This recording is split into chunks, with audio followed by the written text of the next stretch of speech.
Good morning. Hi, how are you? Welcome to Training Tuesday. I'm Suzanne. I'm so glad you're here. We spend a little less than 10 minutes on most Tuesdays just getting our lives up leveled, getting our businesses aligned, figuring out what we're trying to do in the world. That's what Training Tuesday is all about. Completely complimentary, just to help us make sure that we're rocking and rolling in the way that we say that we're going to do.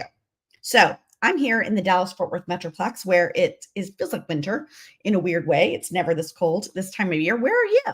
Drop a little note in. Let me know if you're catching this live, where you're tuning in from, or use the hashtag replay if you're catching the replay in all the places. Hello, LinkedIn, Instagram, Facebook, YouTube, all the places. We are everywhere here at the Sparkle Factor HQ. What are we doing today? We're talking about overwhelm. So holidays are upon us, right? It's Halloween when I'm recording this. Tomorrow's November. We're on the way. And here's what I find when the holidays creep up, we get excited, sure, but also already maybe you get overwhelmed creep. There's all these social obligations and holiday things and the pressure to make everything look so great and buy all the things and show up in all the places. Oh, and yeah, by the way, you still have all the normal things going on in your life. And before long, you can be on that overwhelmed merry-go-round. And that's what I want to talk about today are just some quick 5 tips that you can use to manage that overwhelmed creep that's going to show up, right? And they're easy to do, and we're going to talk about them. So I really think that today's world is allowing more overwhelm to happen. And so we can sit in that overwhelm and we can think that it's normal, but here's the thing, it's not normal, right? And you can have times in your life when the overwhelm is going to be real, okay, but if every day you're in overwhelm mode, then we do need to be employing some strategies to regain control, right? Balance looks different for everyone, right? My balance is not your balance. But let's just take a minute for some 5 practical tips to help you get out of overwhelm or to put in your toolbox for when overwhelm might show up. So let's look at the first one. The first one, you're probably going to roll your eyes, but it's all about prioritizing and delegating, which I know seems hard. When you're in overwhelm, everything seems hard. So to even take 5 minutes to make a list can even seem overwhelming, right? But that's when you definitely need to do that. So what you want to do is take a big deep breath and make a list of all the tasks, write them down and whatever works. You know what I do? I use post-it notes, right? So I just there might be 100 post-it notes by the time I'm done, but it doesn't matter how you do it. But what you want to do is all the tasks and things that are causing you overwhelm, write them all down.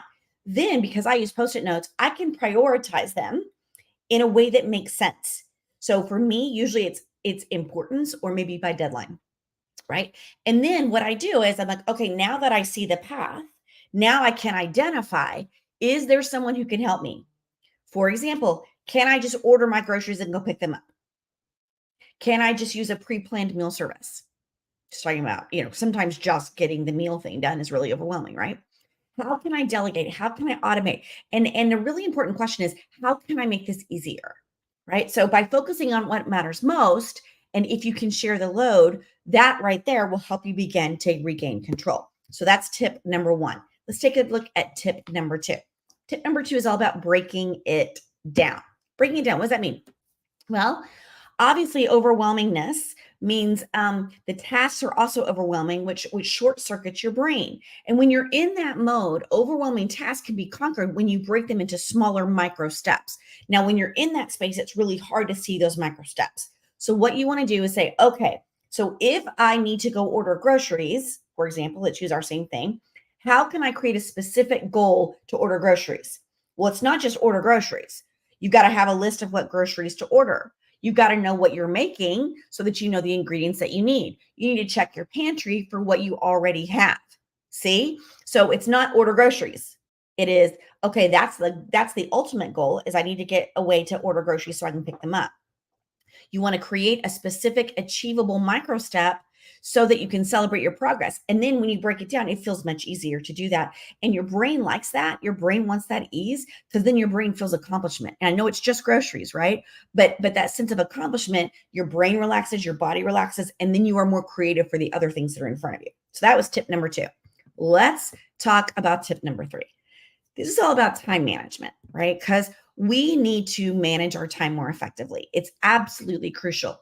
So find what works for you. I'm not going to give you the one thing. I can tell you what I do. And if we want to talk about that, like shoot me a comment, let me know. But you could use a to-do list, right? You could use a calendar. You can time block to organize your day.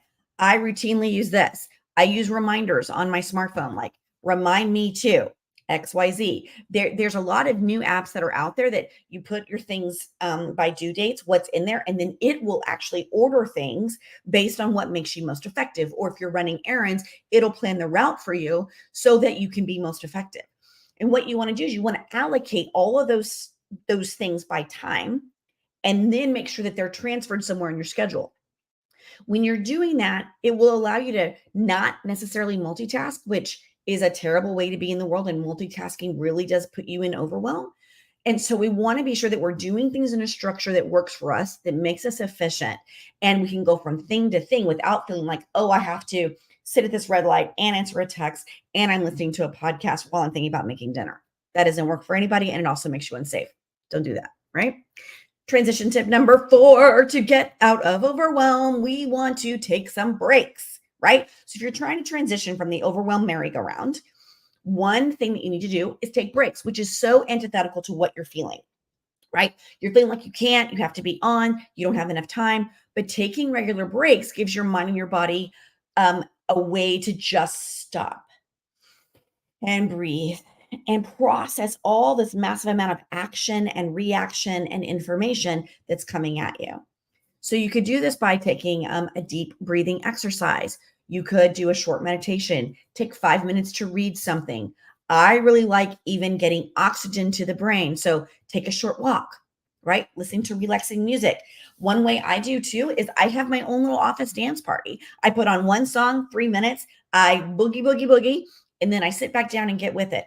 What these breaks do is they actually boost productivity and will reduce your stress. And for someone like me, I also have alarms that go off on this thing to remind me to do these things, like take a dance break, breathe, you sexy girl, like all these, and they're funny little things so that when I see them, I'm stopping and then I immediately do the thing. So I'm like Pavlov's dog, right? I've conditioned myself to do that kind of thing. All right, last tip, the power of no. No is such an important word. It's honestly, it's a whole sentence, right? And it's so hard. It's okay to say no when you have too much on your plate. And that's a good way to say that. What a great opportunity. I have so much on my plate. I would not be able to focus on this in the way I want to. That's it. Wow, that party sounds amazing. And I wish I had time in my calendar to come because I need some social time, but I just don't have it right now. Just be honest with an opportunity, with people on what you are able to manage. And part of saying no is also understanding, do I need some support here? Am I not able to say yes to the things that lift me up and fill me and propel me forward because I am so overwhelmed? And maybe the overwhelm is I don't have enough support, right? So maybe talking to someone, letting your bestie know, like someone else might see a way forward when you don't. Remember what I said at the beginning about prioritizing and delegating, right? That plays into this too. So we want to be sure that we are setting boundaries.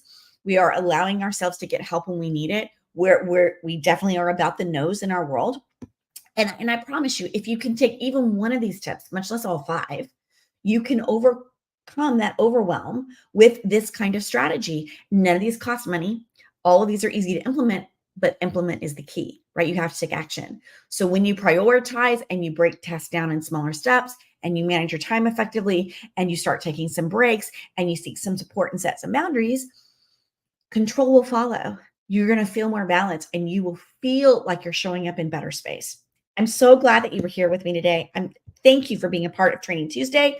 Love to know what your biggest struggles are as we walk through this season. And hey, comment me. If you comment me below, I'm going to send you a free tool to help your overwhelm. That's it. I'm going to reach out to you. I'll send it to you. Not an opt-in. I'm just going to send it your way. But comment me so that I know that you want that. And it's a tool that in about 5 minutes can help you begin to do that priority-based finding work. Okay? Hey, I'm Suzanne. This was Training Tuesday. I'm glad you caught it. I'll see you soon.